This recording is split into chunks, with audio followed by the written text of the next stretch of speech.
Hello everyone, welcome to Formula Story. Well, I've seen a lot of people getting intimidated by the verbal section in CAT.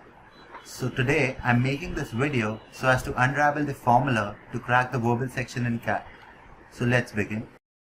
Now, as we all know that the verbal section is majorly dominated by reading comprehension. So how do we prepare for the same?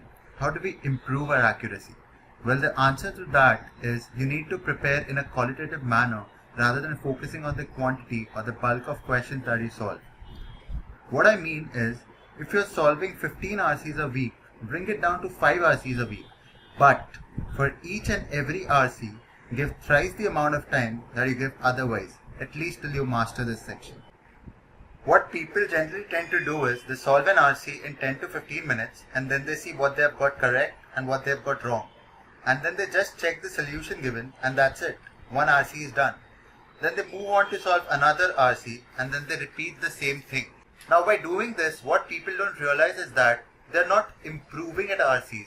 They're rather just solving ample number of questions to content themselves that, I've practiced RCs. Don't do that. What I recommend is to solve the RCs and then check your answers. If some question is wrong, punish yourself and reread the whole passage.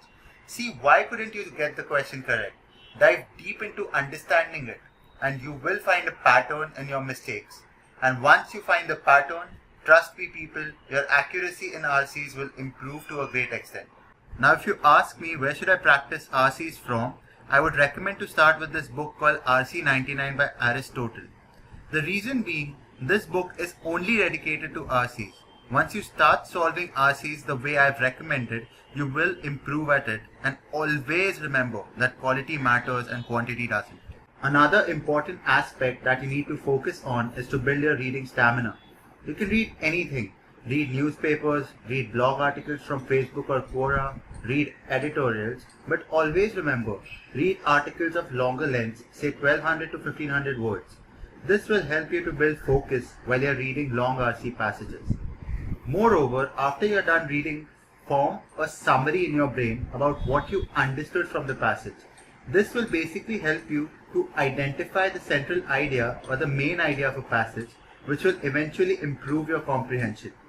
See, this activity of building your reading stamina should not be done as a part of your regular study schedule.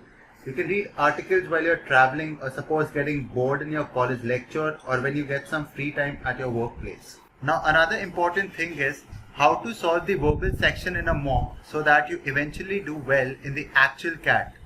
See, there are 34 questions to be solved in an hour. Out of these 34 questions, 24 are based on RC.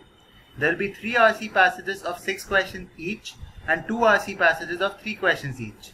The remaining 10 questions are based on parajumbles, summary and finding incoherent sentences, which are generally theta based questions, that is you need to type in the answer.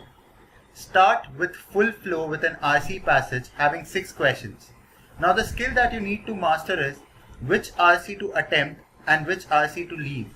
Just read the first para of an RC and if you are able to comprehend that, go ahead and solve that.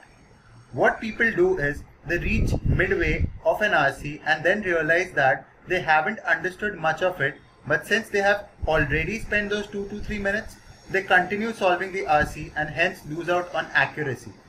See, out of the 24 questions, you have to attempt 18, which means you can either skip a 6 question RC or 2 3 question RCs. For a 6 question RC, give 15 minutes and for a 3 question RC passage, give 8 minutes. This way, you can solve at least 18 questions in 45 to 50 minutes. Now you might think that I can attempt more, but trust me people, you will lose out on accuracy then. Now in the 10 to 15 minutes left, go for the remaining questions and since they are theta based questions, you will be able to solve them without any fear of getting negative marks. Solve around 6 to 8 of them. One thing to remember is never leave an RC passage for the last 10 minutes because you tend to become conscious about the clock ticking and hence start reading really fast without realizing that you're losing out on comprehension, and those 10 minutes will subsequently turn out to be a waste of time. So always give the initial 45 to 50 minutes for RCs and the remaining time for those theta based questions. Always keep in mind that you have to start quick but end slow. So that's it, people. I will come up with more interesting videos.